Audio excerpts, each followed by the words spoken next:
Whether it was spring, winter, or fall, Jim was there to cover it all. As I said, it's an honor to be here with everyone to celebrate Jim's life. We're going to hear from a diverse group of people today with one major thing in common. We love Jim Martz, and he will remain in our hearts forever. So you're going to hear from a lot of people today. I want to thank Jim's family for entrusting me with the honor of facilitating this event. It might be the biggest mistake they've ever made, but we'll see how that goes. It's been great to get to know everyone in the family. Jim's sister, Sue. She's very much like Jim, by the way. She's a very wonderful person, caring person, and just very sweet. I also want to thank Matt Pressman for all he's done to make this event happen. Matt is the owner and publisher of Florida Tennis. Jim worked with Matt on the last few issues of the magazine, and I can tell you that Jim knew that his baby, his legacy of 31 plus years, was in very and is in very good hands with Matt Pressman. He's a great person. Thanks to all the individuals who make this happen today. I want to thank the speakers who are going to be speaking to you today. I've gotten to know a lot of you. It's through very unfortunate circumstances, so thank you all for being here today. Thank you, Dan DeBruni, for we came to Dan and said, we need the facility, and he said, are you kidding me? No, he was so great. And Jill Rickey, all the members of the Plantation Parks and Rec, Mark, who you see walking around, Sean helped us out this morning. Thanks to all of the USTA Florida for all the advice that I got in preparation for this event and for representing here today. I want to give thanks and a shout out to Art Seitz. Art was hoping to be here today. It did not work out, but those of you who know Art, he's a legendary photographer, took probably some of the greatest tennis photographs ever, and he was courteous to provide them to Jim, and really sorry Art isn't with us, but his contributions to Florida tennis will never be forgotten. Last but not least, thanks to everybody here today. It's not the easiest thing to take time off and be here, but thank you all for being here today and taking time out of your busy schedules. Now, when you got here, hopefully you got a copy of Florida Tennis Magazine, the tribute issue. It was a labor of love for all of us to put that together. I wrote my tribute to Jim right after he passed away. It's some raw emotion in there. It was republished on our Facebook page today, so I am not going to repeat what's in the magazine and what's online. We have too many good speakers for me to be taking my time doing that, so I'm going to rush past that. But I will admit to a few things. My fondest memories of Jim are a lot of times just the phone calls, whether it was talking about politics or life or what he was having for dinner. Believe it or not, this was an interesting topic for me. You know, I don't know why. We talked a lot about food. I'm not sure why, but we did. We spent a lot of time together at tournaments. Me following Jim around, whether it was the Delray Beach Open, the Miami Open, the Junior Orange Bowl, the Orange Bowl, the Little Mo, Billie Jean Cup. I think you get the idea. I can keep naming tournaments, but Jim showed me the ropes and was patient, and those memories will stay with me forever. I will mention quickly that it was always great to grab lunch with Jim. We would try to include the late, great Bobby Curtis, for those of you who know Bobby Curtis. Very interesting, by the way, having lunch with Jim and Bobby Curtis. First of all, they're two of the most knowledgeable human beings about every topic. Bobby was Waze before Waze was invented. He knew everything about everywhere. When you were driving him, it was to take a left turn here, a right turn here. I mean, it was unbelievable. So both of them, I believe, forgot more than I will ever know in my lifetime. But great contrast in styles when you had lunch with these guys, because Bobby was the fastest eater on the planet. Bobby was whip it thin. If you knew Bobby, he was rail thin, never put on a pound, ate very quickly in large quantities. Jim, on the other hand, always in good shape, one of the slowest eaters on the planet. I'm not sure why. He was very health conscious, but I do think his natural curiosity led him to want to talk more than eat. So watching these two guys interact was a treat. We would pick Bobby up at Buckingham Place, not to be confused with the Palace. No similarities there at all. But we would pick him up. We would have lunch usually at Jack's Diner. Bobby was usually getting into the apple crumb cake with whipped cream just at the moment Jim was taking his first bite of his veggie burger. And you'd watch this dynamic, and there was definitely a little tension. Bobby was definitely a little concerned because Bobby had to get back to Buckingham Place by 5 o'clock for dinner. So he was always staring at Jim, like you could feel the tension. I'm happy to say that we always got Bobby back by 5 o'clock to Buckingham Place, always got his dinner. I will miss those lunches tremendously and all the time that I spent with Jim and Bobby. I want to start now by introducing some of our great speakers. We're going to start with Jim's great niece, Katie, and one of Jim's great nephews, AJ Garduno. So please come on up when you're ready. Thanks. Thank you all for coming, everyone. I put off writing this as long as possible, and I still feel like it's too soon to be reading it. Jim was truly a great uncle in more ways than one. He loved and supported us with every fiber of his being. He kept our childhood drawings and sent us newspaper clippings in the mail. He was always, always thinking of us. I never would have thought that the first time I went to his house, he wouldn't be there. I would have loved to listen to him talk about each and every one of the knickknacks, pictures, and souvenirs that line his shelves. And those of you who knew him, you know that he would have had a story for each and every one of them. He has left behind such an incredible legacy and inspired so many people, including me. I want to write more. Songs, journal entries, prose, and a few more essays before I finish school. Jim was such a talented writer, and I know that gene is strong in me. I want to start doing yoga every day. I want to eat popcorn every night. I will never eat chicken again. I may raise some for eggs in the future, but he luckily won't be around to witness that. My house would be scarier than any haunted house for him if there were chickens there. But most of all, my family will continue to be one of the most important parts of my life. For Jim, nothing was more important than family. Specifically, no one was more important to him than AJ. What they had was special. AJ brought out Jim's inner child, and Jim brought out AJ's inner old man. AJ would come home after a day out with Jim and say stuff like, "Holy Toledo!" They were absolutely best friends, and no one can convince me otherwise. One of my most distinct memories of Jim was around 2012 or 2013. It was during the summertime, and he was visiting like he always did at the end of the summer. I was sitting in the back seat and he looked in the mirror and asked me, "Do you know a lot of the songs on the radio?" And I said, "Yes, I listen to the radio every morning before school." "Well, there's a song on the radio right now that I can't find the title of. It talks about looking into my nephew's eyes. Do you know that one?" I didn't know off the top of my head or even after thinking about it, but I knew those lyrics clearly resonated with him. I listened to the radio in the car, when I woke up, before I went to bed. I never heard anything about looking into my nephew's eyes. I was sure he had misheard the lyrics, but the next time I was in the car with him, he told me he'd found it. "Some Nights" by Fun. It was an extremely popular song at the time, one of those songs I liked, but I never knew the name of. I had no clue where in the song it would talk about a nephew. My young mind paid more attention to the lyrics, "I wish my lips could build a castle."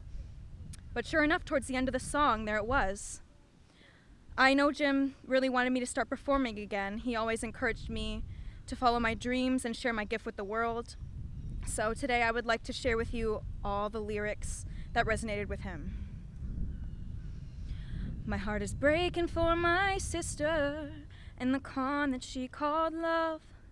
And then I look into my nephew's eyes. Man, you wouldn't believe the most amazing things that can come from an incredible life. Thank you. Oh, did you need to hold that? Do you want me to stay up here with you? No, you don't have to. All right. Hey, everybody. I am Arturo, but most of you probably know me as AJ, Jim's grandnephew. And This is a speech I thought I wouldn't have to give for many years because we all knew how healthy and active Jim was in every way. But here I am standing before all of you amazing people that changed his life, and mine included. I am Jim's namesake, as AJ stands for Arturo James. We also shared a love for trains, music, and sports. Granted, I'm nowhere near as athletic as my brothers, but I did play basketball and did karate as well. And when Jim was in town, he would always show up to those lessons or games. I was diagnosed with autism at age 3, and Jim knew that I had a love for trains. And when I was older, he would always tell me about his childhood growing up in South Bend, seeing trains and watching the football players get on and off to go to games. As most of you know, Jim was introduced to journalism when he went to and then he went to Alma College in Iowa and eventually South Florida. And yes, he would make the drive from Pembroke Pines to my hometown in Stowe, Ohio every summer and every winter because he was able to. In the summer of 2014, I picked up 2 different interests, that being guitar and rail fanning, which is a term for someone who watches, films, or photographs trains. Jim, of course, wanted to be involved with all of that, and we would Skype and FaceTime fairly often, sharing that interest. Eventually, those hobbies became much more serious, and I recently joined a band, went viral on the internet, and continue to play guitar to this day. Jim and I always dreamt that I would play the national anthem or do a solo before a football game, but nothing has come into fruition yet. Now I would have played for all of you today, but I don't trust the airlines with my stuff. As for trains, Jim helped me cross off all of New England, Maryland, New York, New Jersey, and so many other amazing states and places that he never knew existed and I found online. All of our trips were done with careful planning, but Jim would always repeat the statement, always expect the unexpected, which is a good mentality to have and a way to go about not just trips, but life. And Jim never took life for granted. He always made sure he and everyone around him were always in good spirits or check in with them no matter what, keeping up with the people he was close to. Whenever the unexpected happened, he was always there and made sure to be there for you. Obviously, there is so much more I wish I could have seen and done with him, but I can go on knowing that we still crossed many things off our bucket list, and he lived long enough to see my success. I will continue to cross stuff off my list as well as I continue my journey as well. Thank you.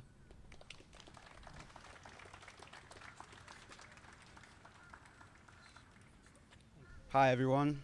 I am Mateo, one of Jim's nephews, and I just wanted to thank you all for coming out to celebrate his life. Uncle Jim was one of my biggest supporters, and he always found interest in whatever me and my little brother had to do. Whether it was soccer, whether it was tennis, whether it was golf, whether it was going to the batting cages, he was always there and willing to spend that time with us. Some of the best memories I've had with him were him taking me to those tennis camps when I was around 6 or 7 years old. I really wish I did those some more with him, but yeah, it's pretty hard to think of all of it up here and talk to you all about how great of a person he was. Can you come up here? I'm gonna, yeah.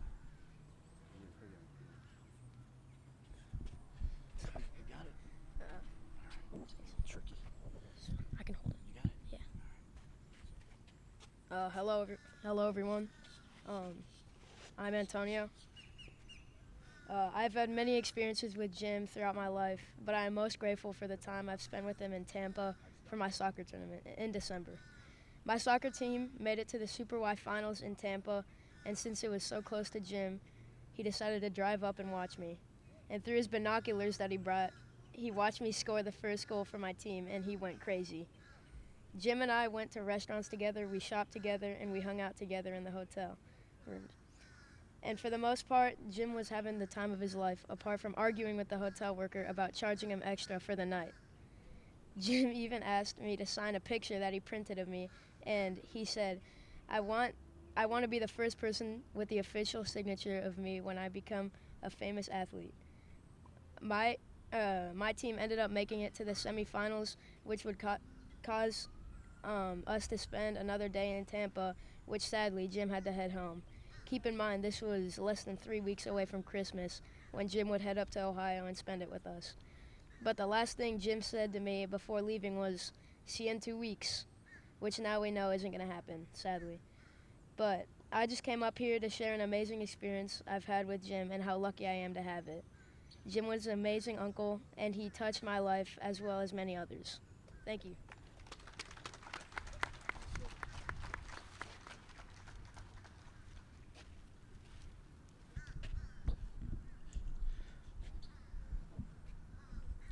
I would like to add to what I was going to say. I just had to collect myself a little bit because I'm sure this is a hard time for all of us. So my experiences with Uncle Jim, I'm sure they were pretty different with you guys, but I'm sure we all know how great of a person he was.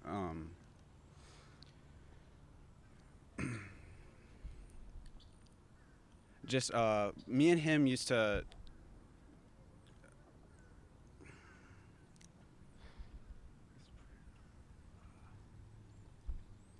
just like all the stories that he told me. I wish I could have had more of those moments with him. And I'm just so glad that he got to connect with every single one of you out here like he did with me. And I'm just glad we get to celebrate his life all together. And I'm glad I get to say that I had him as one of my uncles.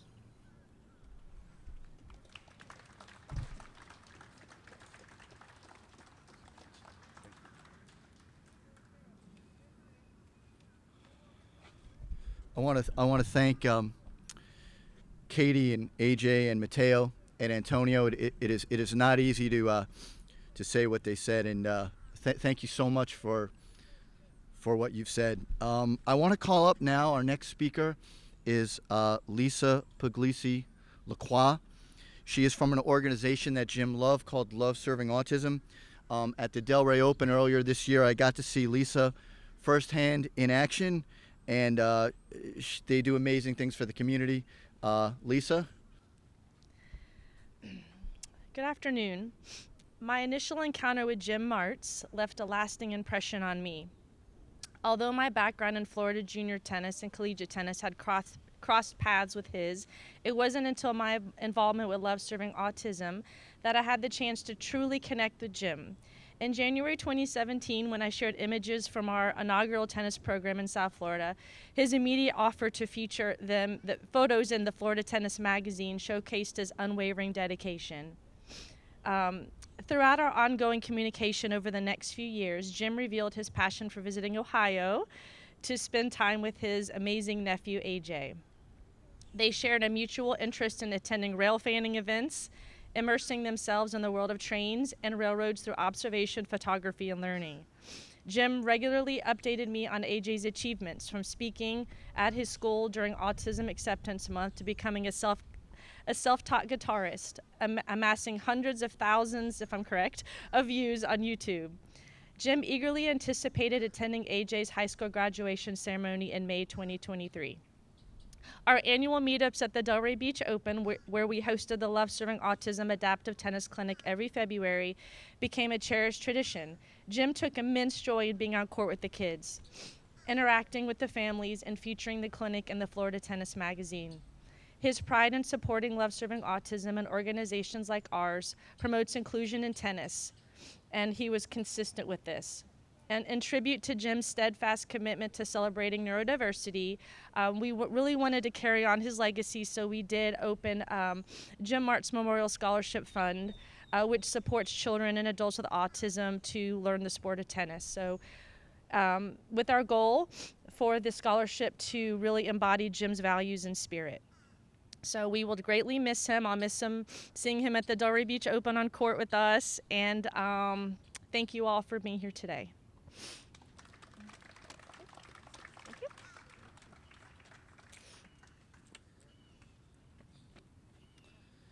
All right, I have to mention one other thing about AJ. Not only did he teach himself guitar, not only does he shred on the guitar, but he actually built his own guitar and played that guitar. So I just have to throw that out there. So we are talking about how Jim liked to pay it forward through love serving autism, but he also was very, very close with the Big Brothers program. There were news articles. I know there was a segment on the news about it at one point. Jim was very humble. He wouldn't talk about those things. Jimmy is here, his wife. Hey, Jimmy, his wife, Kirsten. Dr. Anthony couldn't be here today, but we do have with us, who's coming up to the podium momentarily, Joe Kurteklis is going to talk about Jim's service. He'll explain his relationship to Big Brothers. He drove all the way here, 11 hours, I believe, with his wife, Julie, and his 6-year-old daughter, Haley. So this is probably the easy part of the journey, except getting to the mic. But thanks for being here. And nice meeting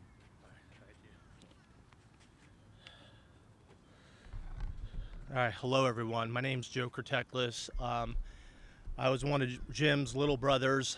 Unofficially, Rich was his little brother, and I became kind of a surrogate. First thing with the family all speaking, Jim spoke about you guys all the time when I was on the phone with him. He loved you all dearly and always told me all about your amazing accomplishments and stuff like that. So I wanted to just say that to all of you. And sorry if I'm long-winded here. You can cut me off here. I think I have his book with me, and I think I might have wrote the same book actually in length here, so it's very possible. So I was a sophomore, and I was a reserve on the tennis team at Chaminade Madonna. Rich was the star tennis player, and I wanted to get better. And this guy was sitting around the courts watching Rich's matches, and started talking with him, and he started telling me, he's like, hey, you should go to clinics at Pembroke Lakes, and hey, you should take lessons from Steve Rayner, who took lessons from. So here I am talking with him, and that began 35 years of friendship, mentorship, and really, where he became our surrogate dads. He was always there for us. We started playing tournaments. Jim took me and Rich to all the USTA tournaments. I think I lost my first 8 matches in a row. Tennis is hard in South Florida. And Jim gave me the encouragement to keep going and to better myself. Rich's doubles partner quit, and he convinced Rich, hey, Joe's working hard. Why don't you become a doubles partner with him? And from there, like I said, he was there all the time with us, which was really, really great and amazing.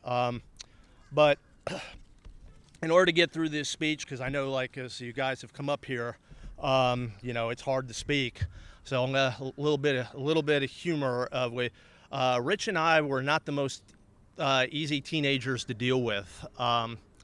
So, we appreciated Jim as teenagers, but we tormented him as well. Besides tennis, he would take us to play golf. And me and Rich created a game. Jim would hit his drive, and we would take the golf club and walk up and poke him in the behind with it. Why? Because we were annoying teenagers, and that's what annoying teenagers do. There was a name for that game, but I can't mention that because we have children here. So if you ask me afterwards, you'll have less respect for me probably. So probably you shouldn't do that.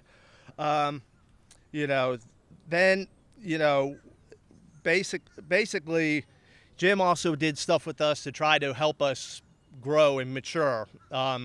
It sort of worked. He took us to his church retreats. Me and Rich decided, hey, Jim, take a picture of us while we're doing the cannonball. He took a picture of us, and we posed for him. That pose did not make the scrapbook. Jim probably got rid of that picture. Again, you can ask me afterwards, and again, you will have less respect for me for it. But like I said, Jim was our rock. I mean, he stuck with us, even though he really should have.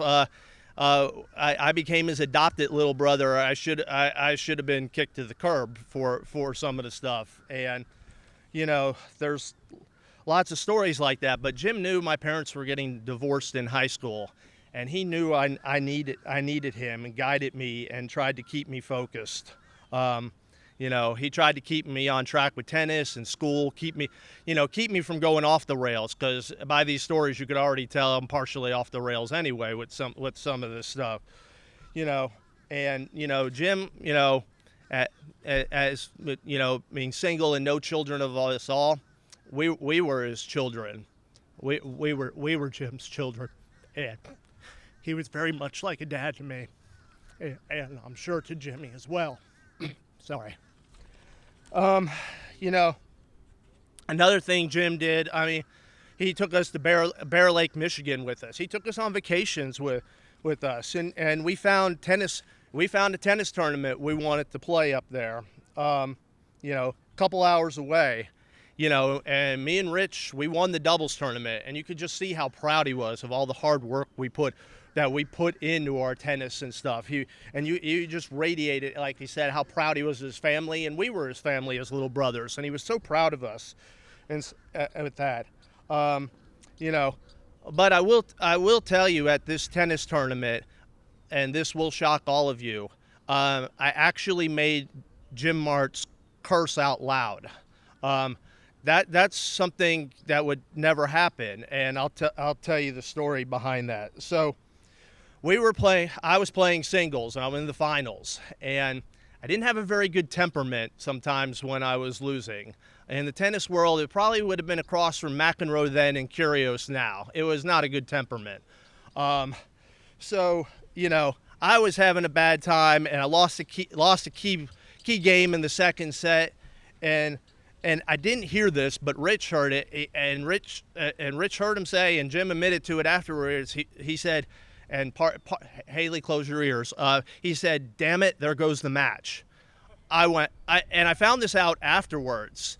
And honestly, the only reason Jim would curse was because he wanted the best for us.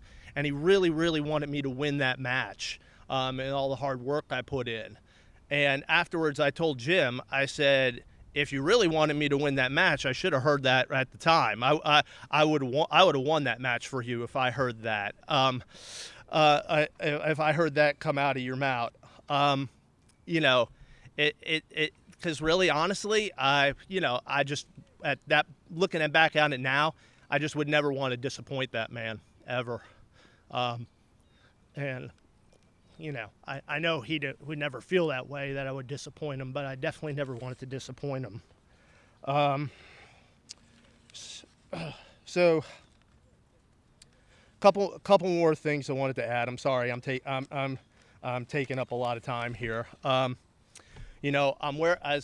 Jim is a lifelong friend, I'm wearing my Canes polo here.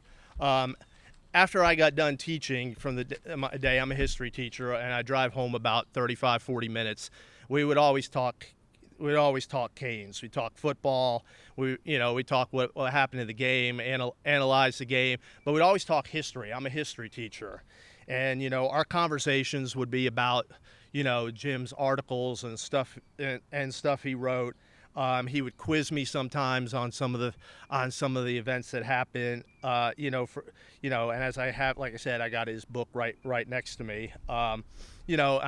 And it's amazing how much he knew and how much he retained, as you mentioned. I mean, he had all this in his head and stuff like that, a couple times I was talking with articles and Jim, and I helped him come up with a couple ideas of articles for Cane Sport, and he used them. Jim needed no help in writing. Jim is the most amazing journalist, and amazing writer there is. And just to be so proud to actually that he would even listen to me and what ideas I had for articles and stuff like that. And Kane, going to the games, and Jim would visit me at tailgates before he'd go to the press box. I created, he helped me get autographs from Caneswear and All Canes and stuff for my wall, which really is just a model after Jim, because he had all his memorabilia, and I wanted to be like Jim and have a memorabilia and a wall, and I have my wall of Canes stuff, and our talks after school, just going to the games and turning on the games. I'm always going to think of Jim when I turn the game on. Like I said, I'm almost done here. I promise. My speech is coming as long as Jim's book next to me.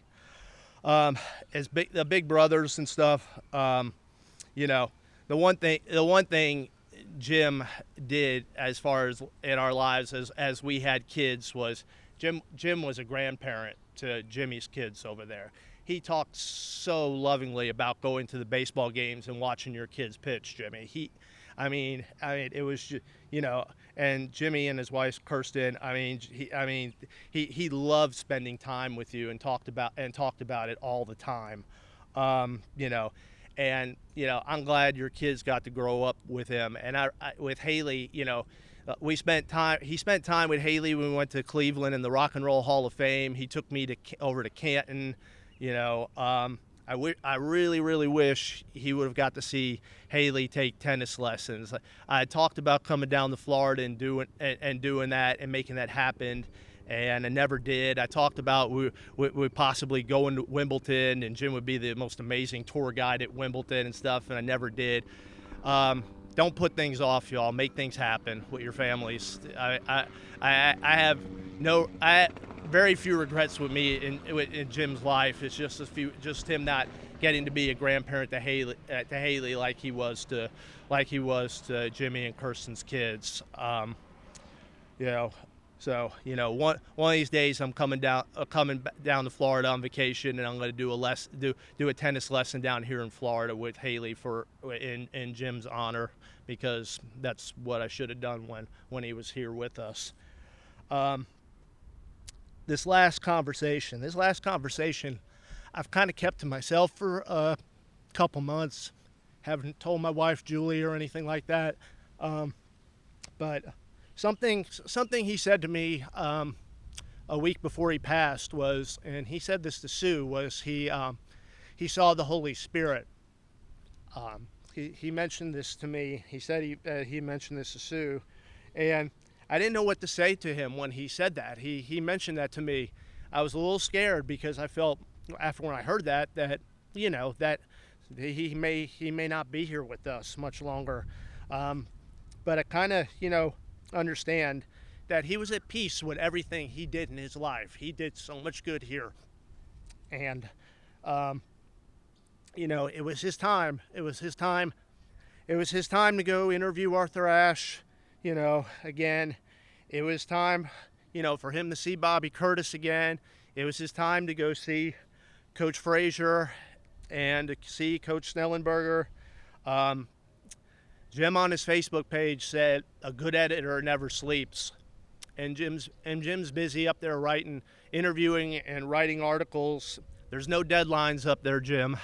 And there's no deadlines, and buddy, all the technology is working properly for you up here like it did not for you down here. Thank you all. I'm like snotting on myself. That's okay. When Adam and Matt were organizing this event, my mind was racing like crazy. I called everybody I knew that knew Jim. You help me. What can I say about Jim? I need a good story. I need something that will bring happiness to the get together today. And AJ, I got to admit, I heard so many stories about your pursuits around Ohio looking for trains that was one of the first things that came to my mind. But you know, what can you say about a man who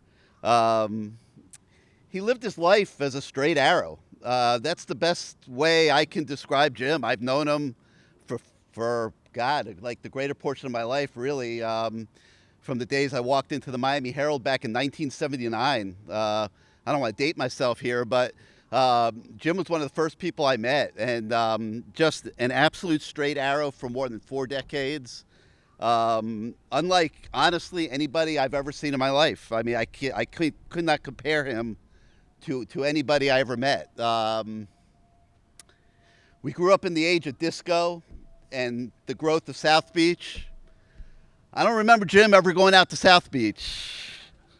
Back at the Miami Herald in the old school days of journalism, we were always fighting up against deadlines at night. And, you know, Hal's here. Greg, you'll hear from Greg Cody in a few minutes, and they can attest to this. And, you know, people would get a little burnt out. The stress was very high. After work, we would go out to places like Tobacco Road in downtown Miami, the 1800 Club. I mean, you couldn't get us out of there. They used to kick us out at 2 a.m. when the place closed. I can honestly tell you, I do not remember Jim ever joining us at Tobacco Road or the 1800 Club. I don't remember Jim ever even taking a sip of alcohol in all the years that I knew him. I don't remember him ever smoking a cigarette. Joe, you can talk about him cursing. I mean, that damn it, we just blew the match. That does not qualify, okay? I never, ever heard a curse word come out of Jim Martz's mouth. Even when we were sitting at the national championship game in 2002 and a referee stole the national championship from the Miami Hurricanes with a crazy flag that never should have been thrown, Jim even took that as a grain of salt. He thought it might be a good chapter for his next book. I don't remember Jim Martz ever telling a lie. Not once ever did I ever see him lie to anybody about anything. I don't remember him ever getting rattled by anything. You know, sometimes, like I said, in journalism, you know, you have tight deadlines. You got, you know, crazy editors screaming at you as you're trying to write your last paragraph and things like that. You're in a press box after a game trying to do your job and get it done. Jim never became rattled. He always found a way to get his job done and fulfill his responsibilities. I don't remember Jim Martz ever even speaking badly of anybody. Like we live in a world where nobody does anything wrong. Nobody's mean-spirited, because Jim would you never heard anything out of his mouth derogatory towards anybody. There's so many words that are applicable to Jim. And I got to give a shout out to Lisa Franson here. We were working at the PGA Tour event last week up in Palm Beach. And I said to Lisa, help me. Come on, I need some words. I need some stories. And she sent me a few words that I included on this list. Kind, even-keeled, dependable, honest, loyal. I mean, imagine if only all of us could live in a world where everybody is cut from this mold. Think about what the world would be like if it were like that. I'm not going to get long-winded here. I know it's getting hot. But you notice that I have yet to utter a single word about the professional that I worked alongside very closely for more than 4 decades. Thanks in large part to the efforts of little brother Jimmy over there, who used to walk around the parking lots of the old Orange Bowl, right? Used to walk around the parking lots of the Orange Bowl handing out flyers for our Cane Sport magazine that we started back in 1991. And Jimmy kept us in business all those years. And the last 20 have been pretty bad. Thanks to Jimmy, we're still in business barely. And hopefully the Hurricanes will start to win again sometime soon. And Jim will be able to write a book about the reclamation project that's being undertaken now. But I met Jim back in 1979, like I said, when I first walked into the halls of the Miami Herald as a young journalism student. And like so many of us young reporters, The way he went about his job, the dedication to his craft, really rubbed off on all of us and made a very sincere impact. He covered the Miami Hurricanes while I went to the University of Miami. Certainly had a profound influence on me choosing sports journalism as a career. The one thing he taught me is that you have to care about what you're doing. Jim always cared. It didn't matter whether it was a tennis story. It didn't matter whether it was a football story. It didn't matter if he was editing one of Adam Ross's autograph columns in Florida Tennis. He always cared about everything that he was doing and the finished product. So in 1991, when I decided to start a publication at the urging of some boosters at the University of Miami about the Miami Hurricanes, who didn't have such a publication, the first phone call I made was to Jim, who coincidentally was getting ready to transition into private business himself. He wanted to create Florida Tennis. So he helped me start Cane Sport. I helped him start Florida Tennis. He was very excited that he was able to get Matt to take over Florida Tennis and carry on his legacy. And as far as the Hurricanes are concerned, Jim will forever be known as the Canes historian. You get 30, 40 years from now, the books that he wrote, he will be known as the Canes historian because he wrote about the roots of a program that would become a household part of sports across really the entire world. Sometimes I travel overseas, and I can't tell you, almost every single time I've been to Europe or another country or down in the Caribbean stuff, you almost always see somebody wearing the U on their outfit, without exception. And Jim was the guy that memorialized everything that happened through the years.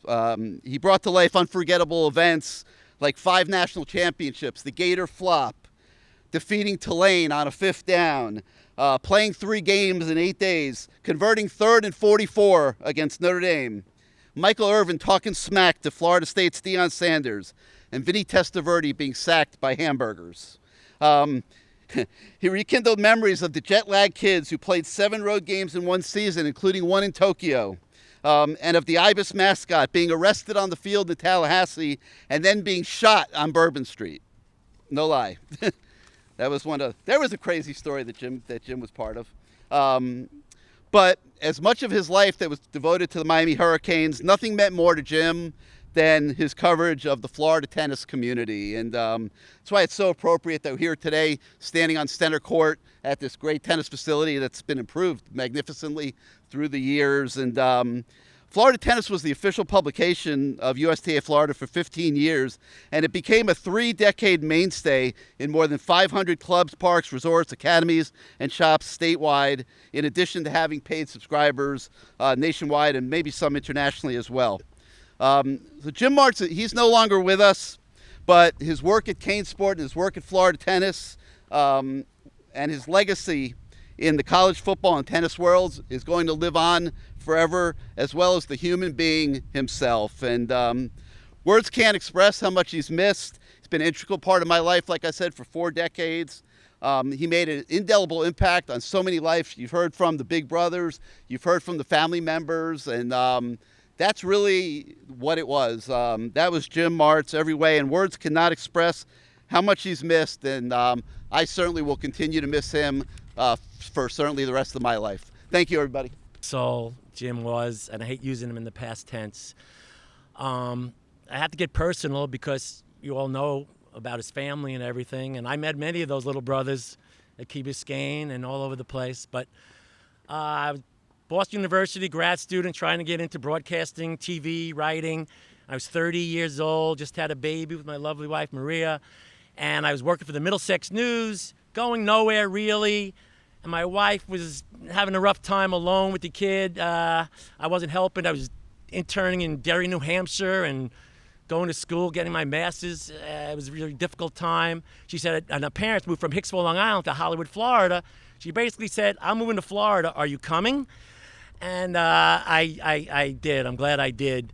I left my roots, a lot of connections in Boston, came here without a job and a baby, and figured, you know what? I just read that this girl is going to be in a wrestling meet at Hollywood Hills against the boys. And I figured, that's going to be big news. Let me go there, my pad, my pen, my tape recorder, fake like I'm covering it, and I'll schmooze with all the reporters and writers and TV people, and maybe I'll get a hookup, you know? So, and that happened. Some of you recognize the name of Robert Laura. Hal might. Of course, Mr. Cody would. He said, we need some freelancers in the Satellite Herald office on Sunrise Boulevard in Fort Lauderdale. And we'll take your name and your number. The next day, lo and behold, I'm driving down 95. I don't think I had a cell phone there, but I don't know what happened. Jim Martz called me out of the blue. My wife said, Jim called. He may have a job for you, a freelance gig.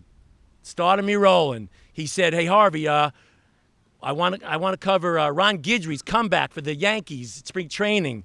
And I'm a Yankee nut. And Kenny Rodriguez, who worked for the Herald for many years, said, Jim, that would mean overtime. And I went, ooh, me. So I covered that and got all my clips for about a year from the Herald.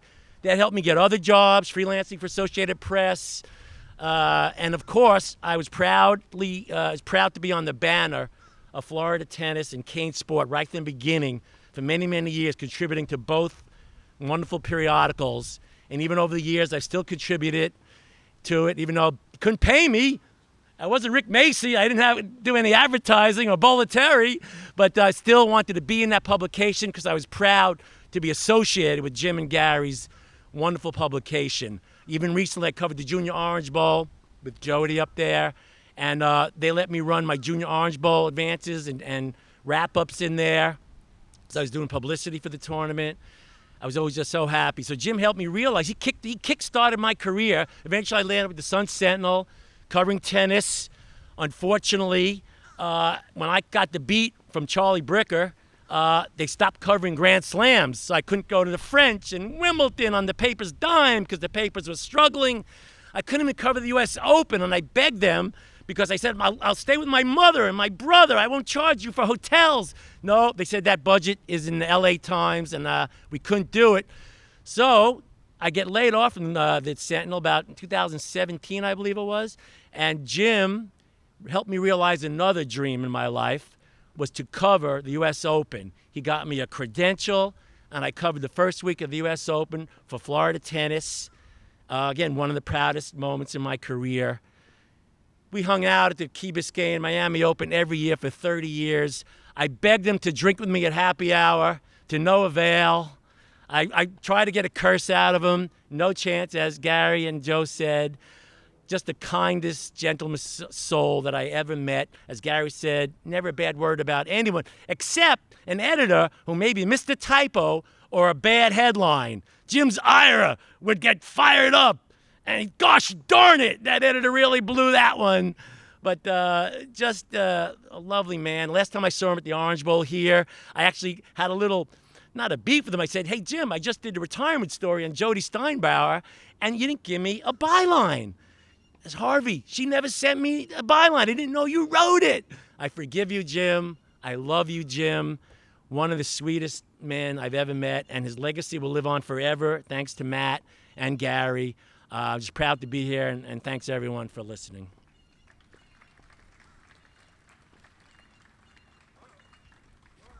Thank you, Harvey. Your byline is recorded today. You're good. You're covered. We have a real great speaker, a great treat. I want to welcome award-winning Miami Herald columnist Greg Cody. Greg will, I'm sure, share some great stories. As even competitors, and unlike the rest of you, I did see Jim Martz curse once, but I never heard him curse because he didn't utter a sound, but he had this cute habit of doing the gesture of a curse. Like if he was very frustrated, he would go like this with his arms, and he would sort of almost mouth a curse word, like just make that kind of a non-sound with his face. He was almost the perfect human being as far as I'm concerned. And in later years, somehow we had both turned into old men, the old guys in the press box, but we would still see each other on Key Biscayne for tennis or in press boxes, mostly at Kane's home football games. We would usually have a bite to eat before the game. Sometimes we would just chat briefly. And the last time I saw him, I think it was in late November at a Canes game, we barely chatted because you never ever think it's going to be the last time, right? You always think it's going to be the next time.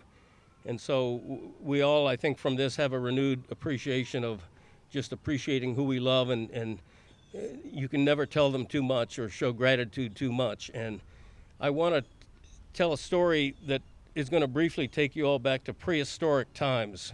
Okay, picture the fall of 1972. To put it in local context, the Miami Dolphins were just about to begin what would be their historic perfect season. And I was a high school student at the time. I didn't even drive yet, didn't have a license. I saw an ad for a part-time sports clerk in the Miami Herald for the Broward edition. And I took a city bus to that office on Sunrise Boulevard, and I was directed to the little office in the northeast corner, I think it was. And a very kind, genial gentleman chatted with me for about 20 minutes. And then Jim Martz stood up and smiled and extended his hand and said, "You're hired," with exactly those two words. And those two words and that man gifted me a career and changed the entire arc of my life. And I'm still doing it today thanks to him, and I could never tell him too much thank you. And if I made a mistake and told him in the company of others, he would just smile and he would say, "Yes, it's my fault, I'm to blame." I wasn't on the job. I can't tell you how menial at the time the job seemed, but yet it was the most important thing I'd ever done. I wrote a bowling column when I was 16 years old, going on 17. My dad or my older brother would drive me to and pick me up from high school football games at Lockhart Stadium or something, where I'd write a 3 or 4 paragraph story. I answered the phone in that office. I was a clerk. And one time the phone rang, and a young female voice said, "Could I speak to Jim, please? I'm returning his call." I said, "May I say who's calling?" She said, "Yes, it's Chrissy Everett." And in that moment, I realized I think I have lucked upon and been given a pretty interesting job. And I was right, and that job became a long career that's still going on, and only because of that one man. Because when I don't know about the rest of you, but when I was 16 years old, I didn't know much. I didn't have all that much drive or ambition. I didn't have much direction.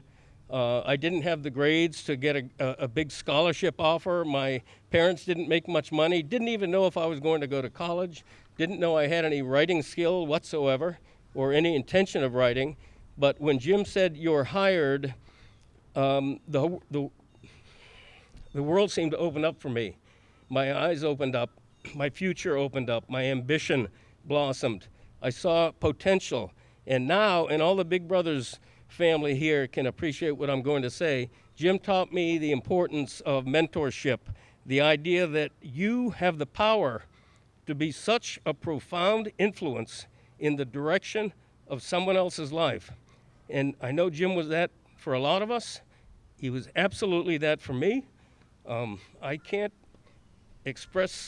celebrate him enough or express enough gratitude, and I won't stop. Thank you, Jim. I love you.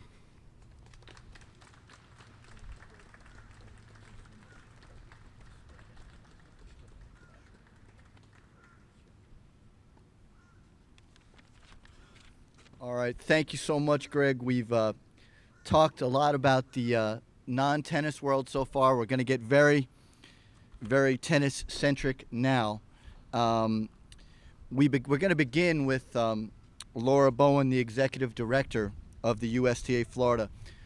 It was mentioned that Florida Tennis was the official publication of the USTA Florida, and over the years, USTA Florida has been a major supporter of the magazine. Jim valued his relationship with Laura.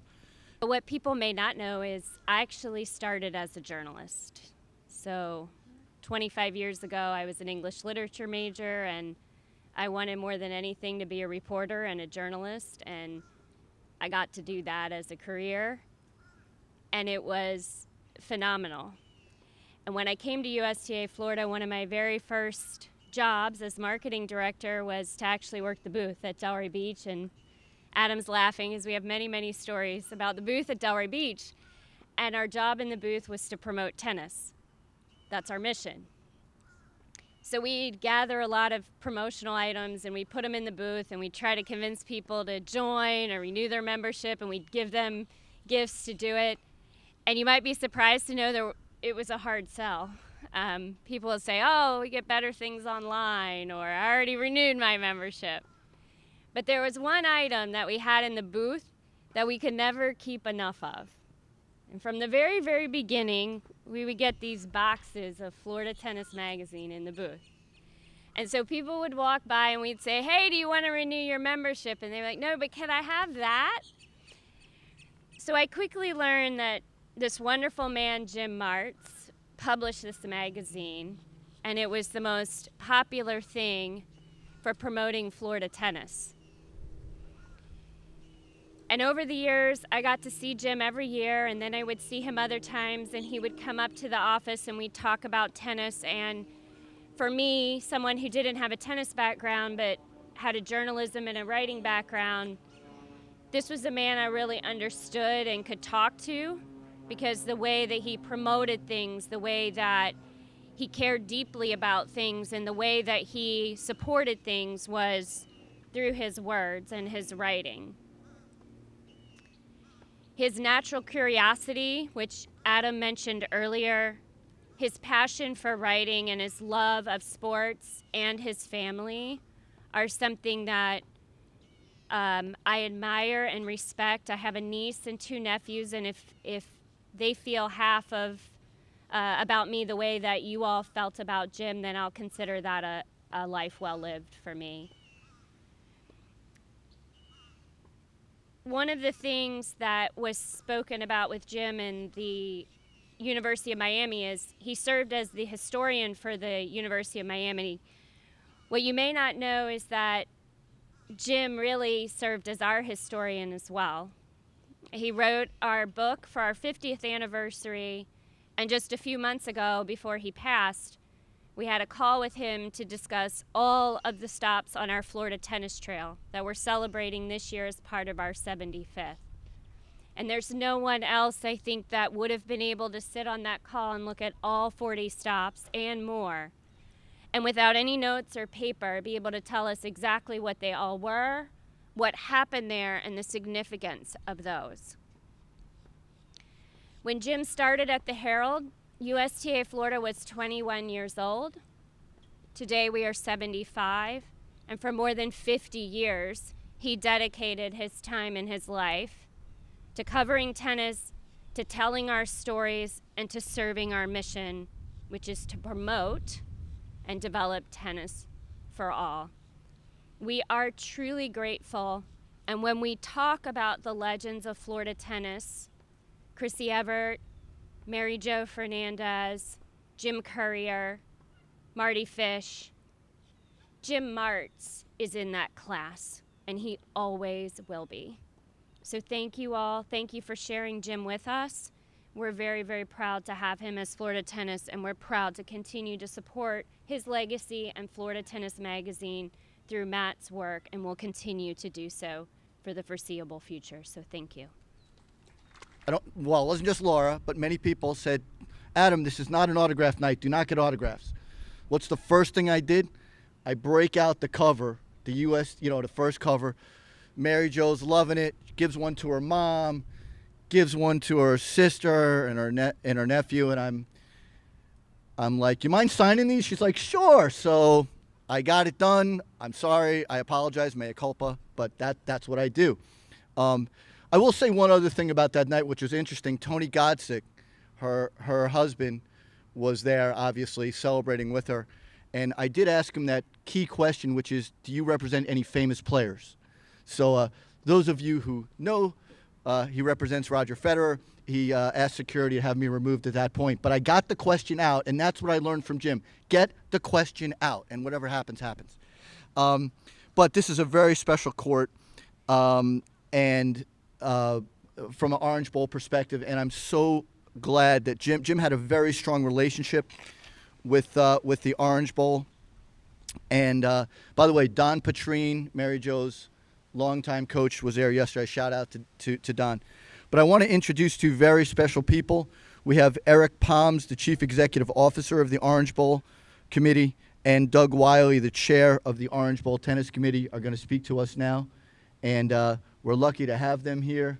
And as I said, great supporters of Florida tennis, great supporters of Jim, and so thankful that they could join us here today. Thanks, gentlemen, for taking your time to be here.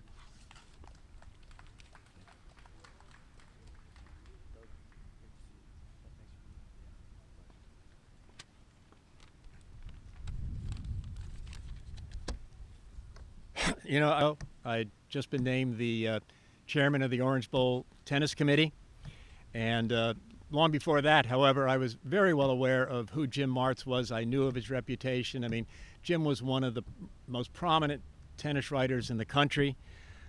He was, you know, highly respected, and I was thrilled at the time to meet him. And he very quickly made me aware of his love of Orange Bowl tennis. And as has been mentioned a number of times today, I mean, Jim was a true historian, and he was a true tennis historian, and he knew the history of the Orange Bowl inside and out. And you know what? It's no surprise, because you look at some of the legends that have won the Orange Bowl. I mean, we've mentioned Chris Evert, we've mentioned Mary Jo Fernandez, Gabriela Sabatini, Caroline Wozniacki, more recently Coco Gauff. On the men's side, we had people like John McEnroe, Yvonne Lendl, Harold Solomon, the great Bjorn Borg, the incomparable Roger Federer. And you know what? I'm guessing at one time or another, Jim probably interviewed every single one of them. And I can tell you, without a shadow of a doubt, they all respected him. And I know that because Jim was one of the most humble and modest people that I'd ever met. And I think that everyone that's ever met Jim respected him. So this past year, when I came out to the tournament, you know, I always look forward to connecting with Jim every year, but he was really excited. He was very excited that he wanted to tell me all about selling Florida tennis to Matt. He was very optimistic about the future, and he assured me that he would continue to be involved and would continue to be a feature writer, which I was very happy to hear because Jim was always extremely supportive of the Orange Bowl. And the last time I saw him was the morning of the finals, and I said, Jim, we'll see you in March at the Orange Bowl Tennis Hall of Fame induction, which we do every year out at the Miami Open.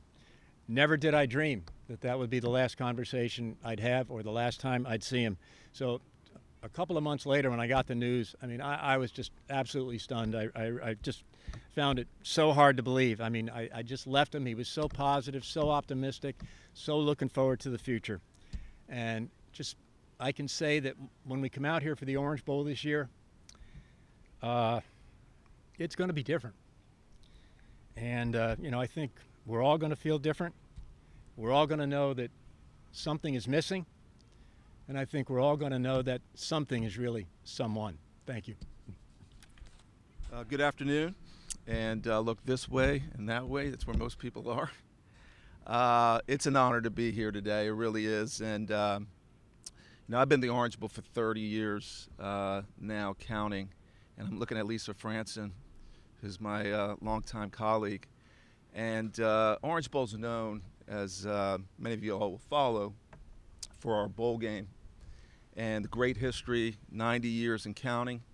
And but when you think about it, as Doug just touched on, you know, the crown jewel of Orange Bowl really is tennis. It really is. And if you come and look in our office at the pictures and you see John McEnroe and Bjorn Borg and Chris Evert and all those great names, it resonates with you. And I can go back 30 years ago, back to Flamingo Park, and going out there. And I think that's when I first met Jim Martz.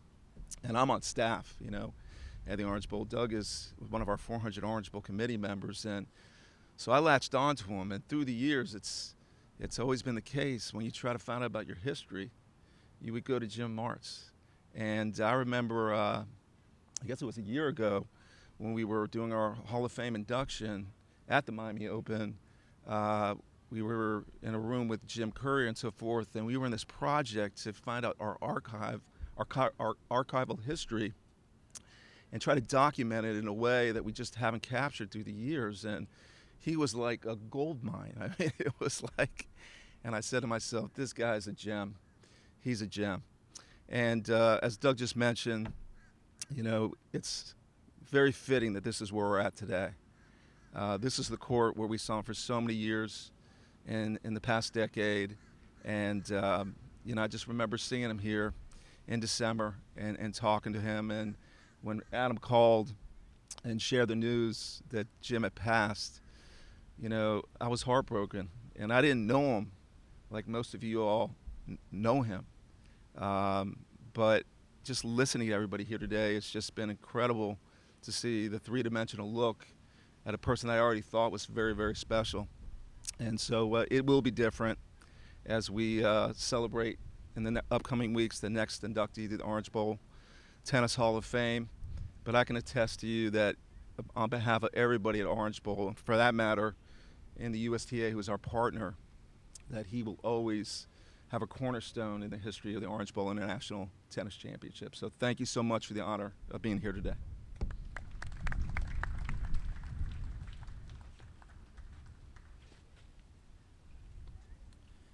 Ever won the Orange Bowl 4 years in a row? Anybody want to guess who that is? Mary Jo Fernandez. Kaz, I had no idea you knew that, Kaz. It really wasn't open for you, but okay, we're going to let it go. Yeah, I know. But it's actually a good segue because, you know, if you want to find two brilliant minds who knew tennis, it's Bobby Curtis and Jim Martz were the two guys to go to Florida Tennis Questions. But there's a third guy you could go to, the Kaz.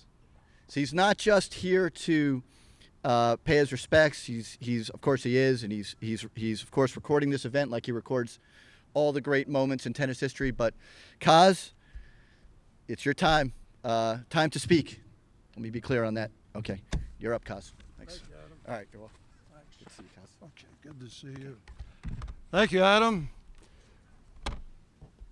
Great to see all the friends of Jim out here. Wonderful to see the family members. Jim Martz, the epitome, absolute epitome of silent success. Well, he was. He was in the industry of a lot of ego guys, boasters, narcissistic people, write or film, but not Jim. Jim was Jim. But Jim had the ability. He was the type of guy with whom you want to share or have him share with you. Well, we did share a number of things. I won't get into all of them, but we had something that was rather rare to share. I'll give you a couple of hints. Iowa, baseball, Costner. If you build it, they will come. Yeah, Field of Dreams. Now, Jim and I shared running the bases. Unfortunately, not at the very same time or the place, but we always kept that as one of our shared moments. And he shared with everybody. He shared his friends, introduced me to Art Seitz, who was WTA Photographer of the Decade.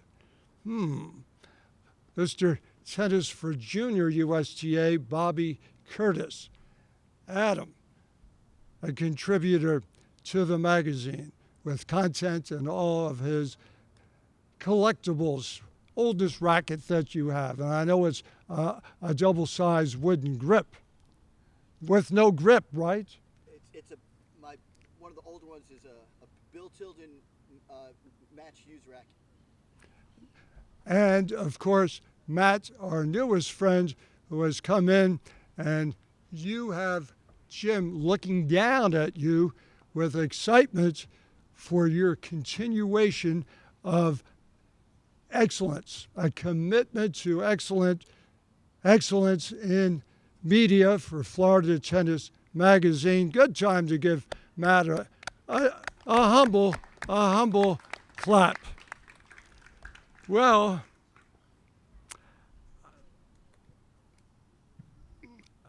Jim and I shared hours, it's triple figure at least, more so, of talking about his interviews, my interviews, comparing them, discussing them.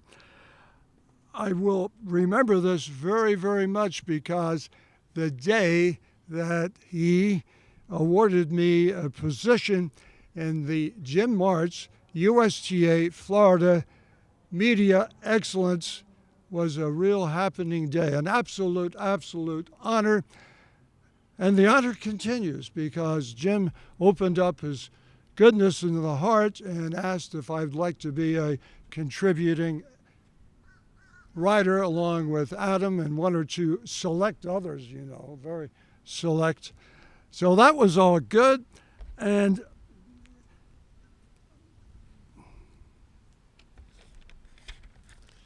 Jim loved Florida tennis players, and many times he would choose to go do an opening round of the qualifiers with one of the Florida players and maybe pass up who was doing open interviews with some of the superstars.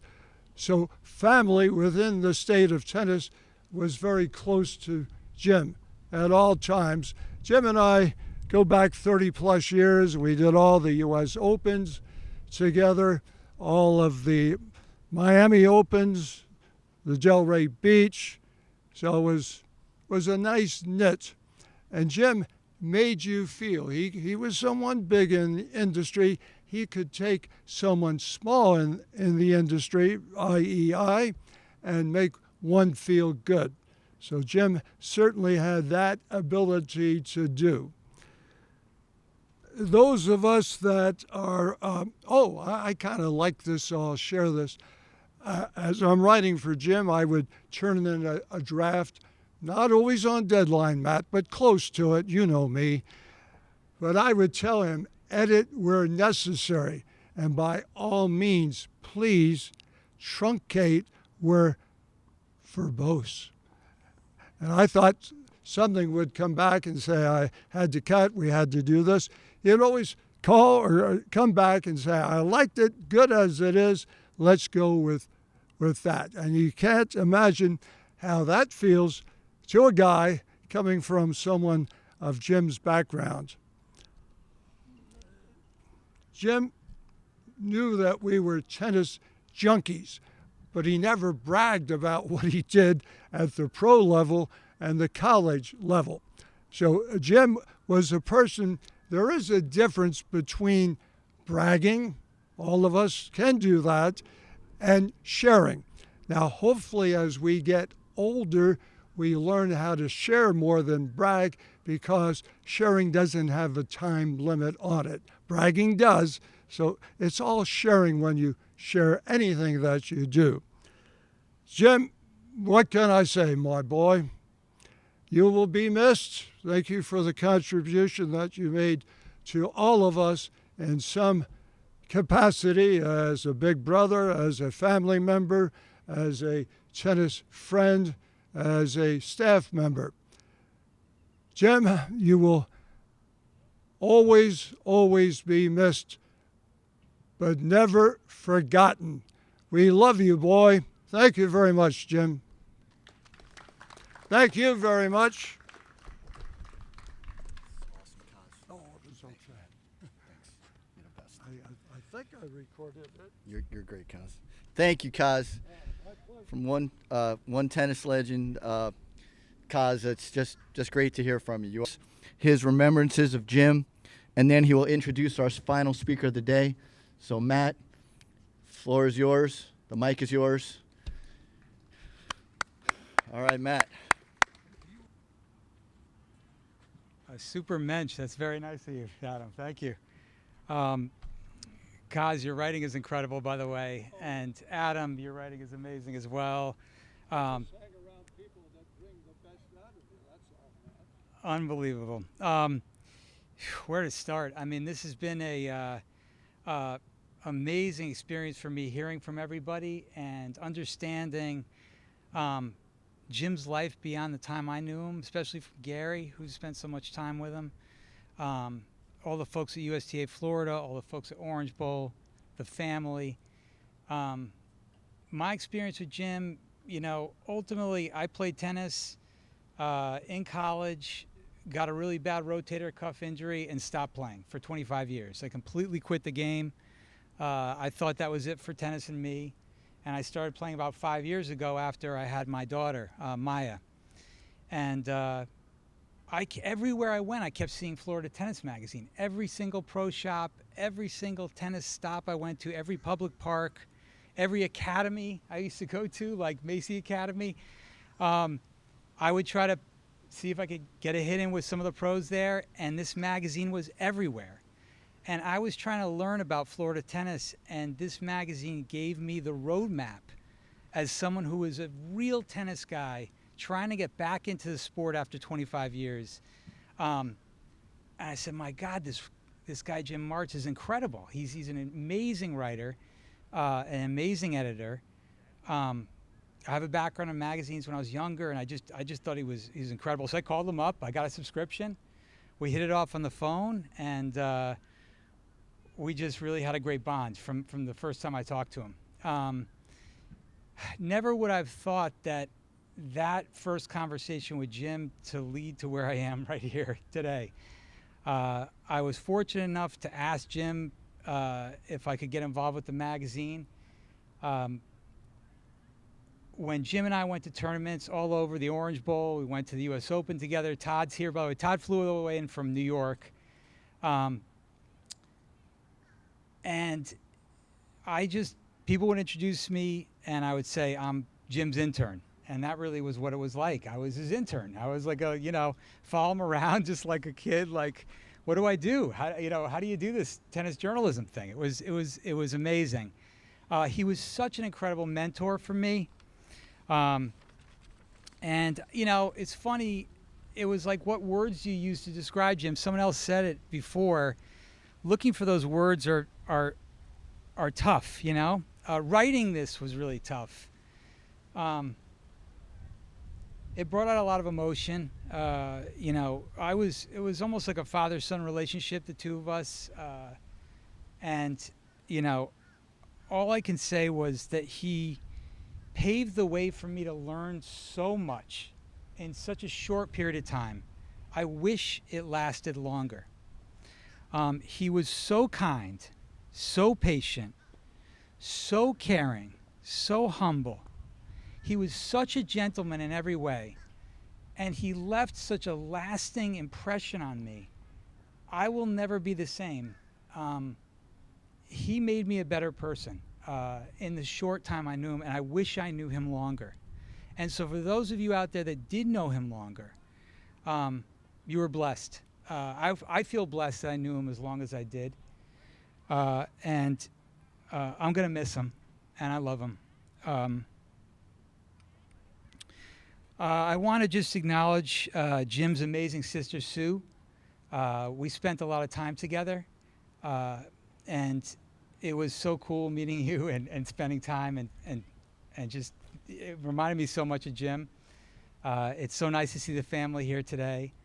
I also want to acknowledge Adam, who has been an incredible rock, a super mensch by all means, the ultimate mensch, and has been amazing both in the time prior to this happening and to the time up till now. And I asked Adam to MC this event, and thank you so much. He's done an amazing job. So please thank Adam Ross for doing an incredible job. We were there for his 80th birthday lunch, Adam, myself, and Jim, and it was Sparkler came out to the table. We had a lot of laughs together. It was an amazing, amazing lunch and brings back a lot of smiles.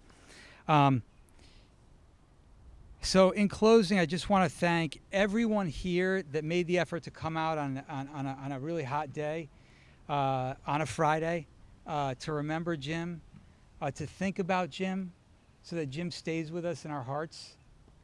It means a lot to all of us. It means a lot to me. And let's all remember him and the way he made us feel in his presence. I think that was something that was very special, at least to me. His memory will live on. His memory will live on in Florida Tennis Magazine, and I will make sure of that, and in my heart. And I don't want to get too choked up, so let's transition over to Rick, because I want to bring up Rick. It's incredible to have him as a closing speaker. I've had the good luck of Bill Norris recommending me to have a lesson with Rick before I was involved in this in any capacity, and it was amazing. Rick is an incredible teacher, an incredible mentor, even to me, and I'm so excited that he's here and to say a few words about Jim. Thank you.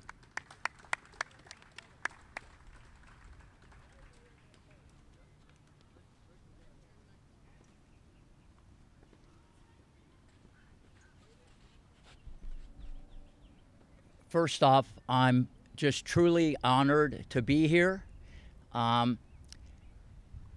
Every time Jim and I did an interview, I was in a hoodie, so today I'm going to make it extra goody, all right?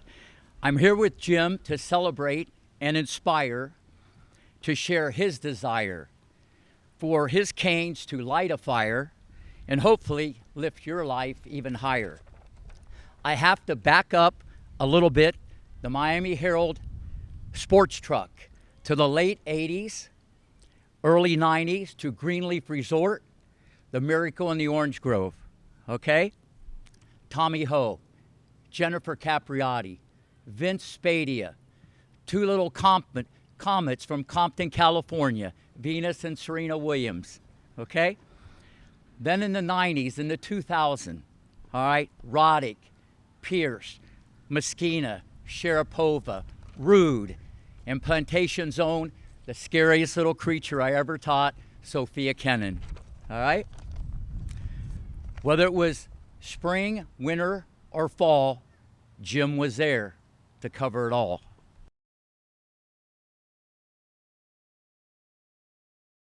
Right?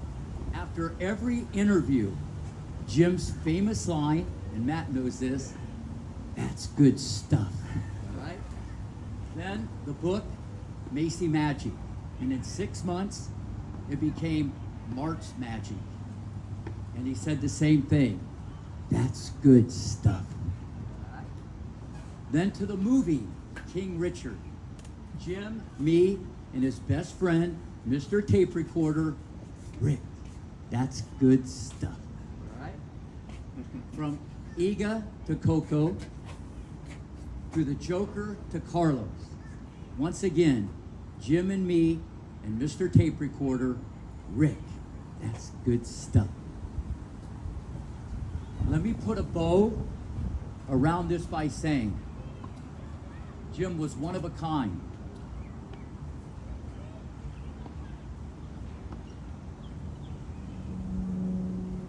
Very hard to find. He was never, ever late. So patient and calm, even during the wait.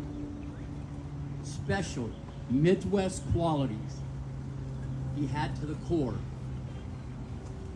Another gold nugget. And Jim, we would all adore. Whether it was football, tennis, or a game of darts, the leader in the clubhouse is one of my best friends ever, Jim Martz. Thank you. One more thing. Good stuff. Thank you.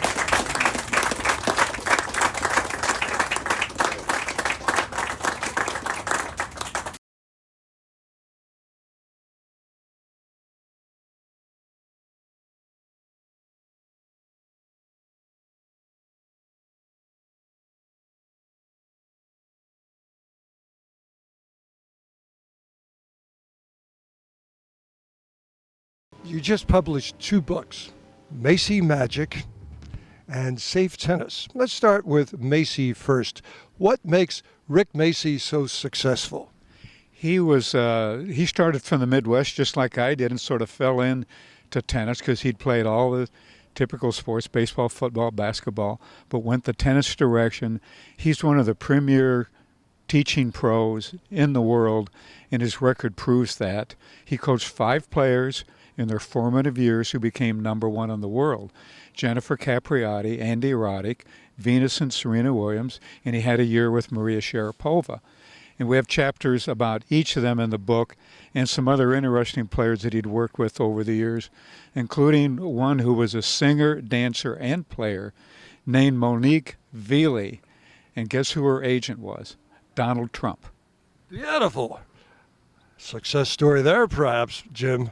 Well, her father was the person who was really leading her along the way. He unfortunately died very young, and her career went in a different direction, and she didn't stay into tennis. But it made for a good chapter in the book.